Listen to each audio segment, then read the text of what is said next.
Hey guys, I'm back, and today we are going to be revisiting a brand that we looked at previously.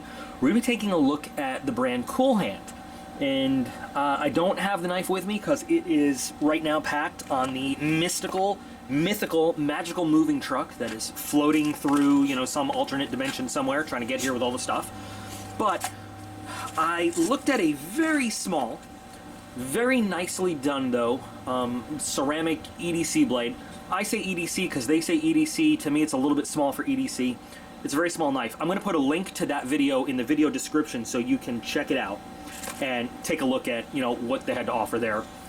But I was impressed with the quality of the workmanship. I was impressed with what they hightail.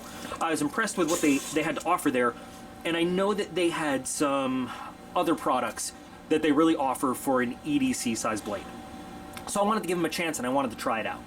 So we're going to be doing two videos.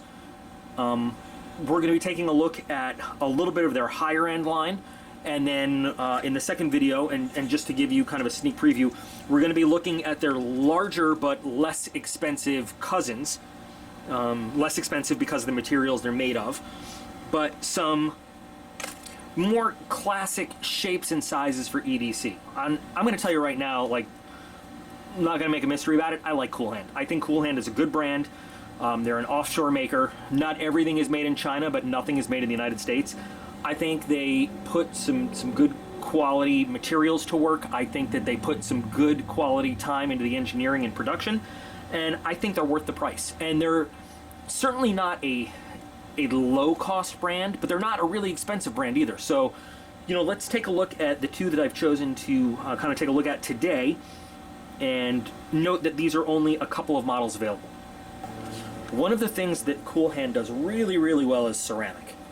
They make some really, really nicely done ceramic blades. And so this one is called the Ninja. I apologize, there's a couple fingerprints on this blade. I was messing with it last night.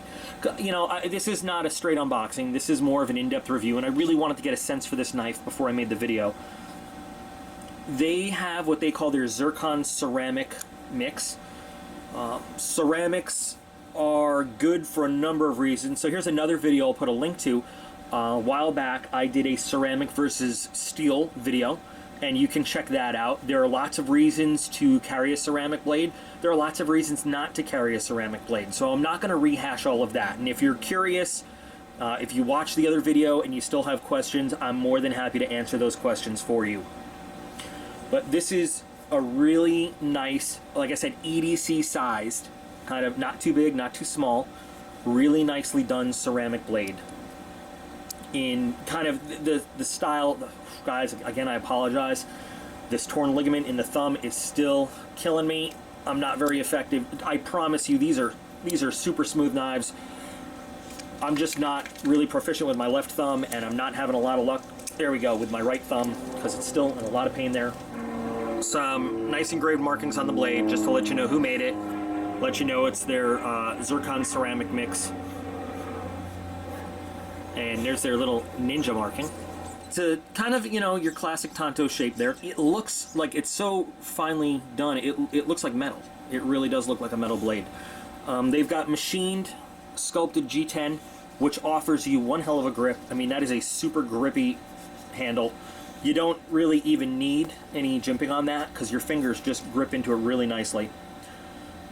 Little small, but again, we're looking at basic EDC blades.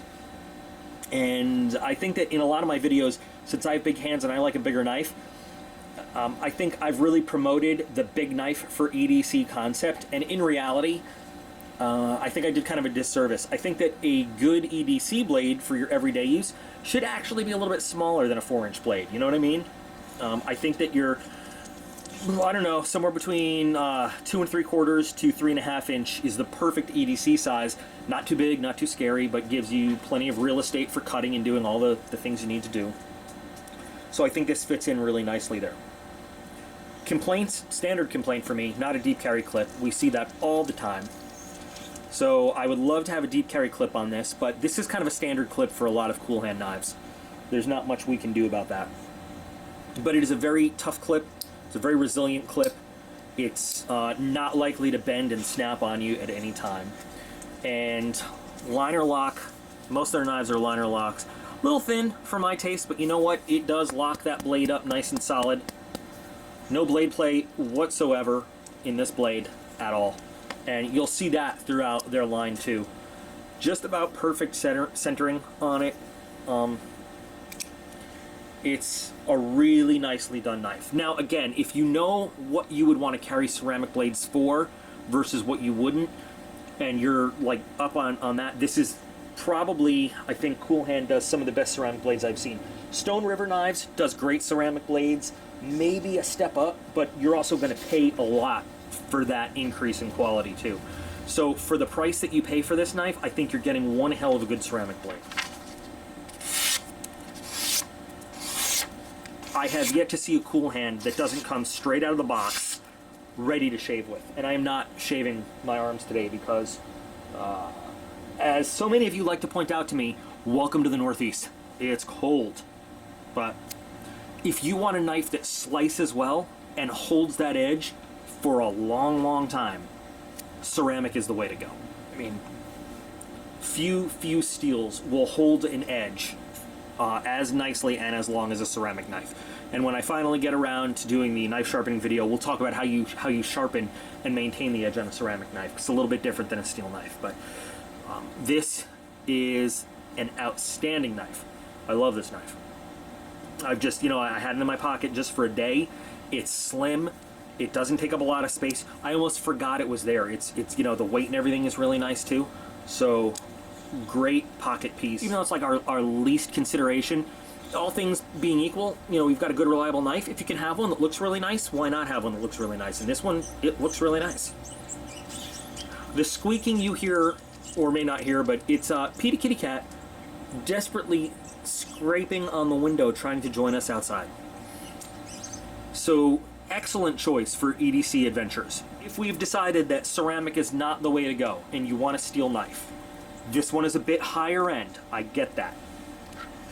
Take a look at the handle. At first glance, what does it look like to you guys? To me, when I first saw that, it looked like anodized titanium. Does it look like that to you? Because it's actually sculpted multicolor G10. And it's done really, really nicely. Great pattern. It just, if you kind of look, once you know what you're looking for, you can see the lines are straight horizontally across. But it has that look of titanium, the bronze and blue. By the way, these are both stainless steel liners, G10 scales, stainless steel hardware all throughout. This is, again, small EDC. They're about the same size, by the way. About equal in all respects. In fact, I think they are equal in all respects except for weight. Exact same pocket clip. This one comes with a really nice anodized bead and this lanyard. I didn't put that on, it came like that. A little upset. This is the first thing from Cool Hand I've ever seen that didn't come perfectly centered. And given the extra money that I paid for the Damascus blade, I would expect that it would be, but to be honest, I don't even care, because everything else about this knife is so well done. And I'm sure that if I were to disassemble it and put it back together, and there are ways to fix centering. VG10 and carbon steel Damascus. I have not seen a lot of VG10 Damascus steel. That's a really, really cool thing. And do you see the way they've kind of worked their logo in there too? You can barely see it. VG10 is a great Japanese steel. I like it a lot. Spyderco is, for a long, long time, was like the only company that really used it, and now it's catching on with a lot of other companies. Less expensive than a lot of the quote-unquote super steels, but it's a great steel, great corrosion resistance, holds an edge really well, and if you take a look, you see the pattern going all the way around the blade, so we know it's real Damascus. So let's take a look at this blade. Ugh, killing me. Beautiful Damascus pattern.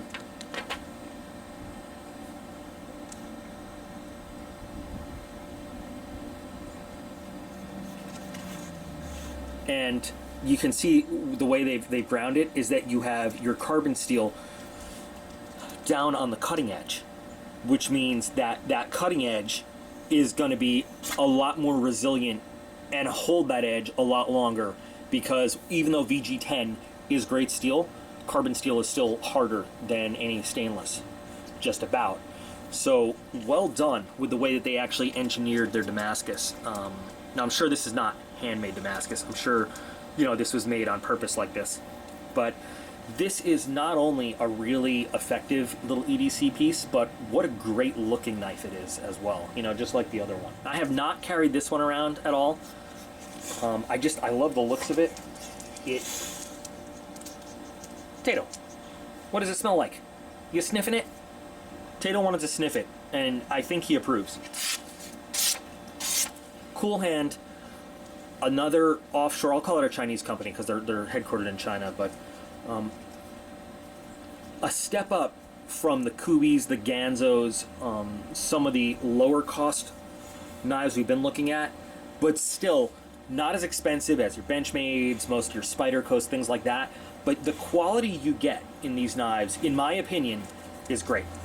I am a big fan of these. They're really just solidly made. They're made with style. They recognize that you can make something for a good price that looks good, that can compete with, I mean, this really, I think, in my opinion, this could compete with the Benchmade Gold Class in terms of styling and looks. Really could. So just a couple of nice options, EDC-wise, from a brand that you might not have heard of, or you might not have just thought to give a try before. I mean, based on the other video that I put out, it was a wonky little tiny little knife. And the price for that little knife seemed exorbitant for what you got in that little knife. But I think that for the product you get in these two, and what you see when we look at the other two in the next video, they're bigger cousins, I think you'll see that those are a great deal as well. Lower end materials, but in terms of the knife you get for the price you pay with those materials, just phenomenal blades. Another lower cost alternative to some of the more expensive knives, and really nice little blades. So let me know what you guys think of these, and if there's any other brands out there that you're interested in taking a look at. I've got more coming up. Hey Tato. Hi Tato. Tato says hi. But until then, I appreciate you guys. You guys are awesome as always, and I'll be back again real soon.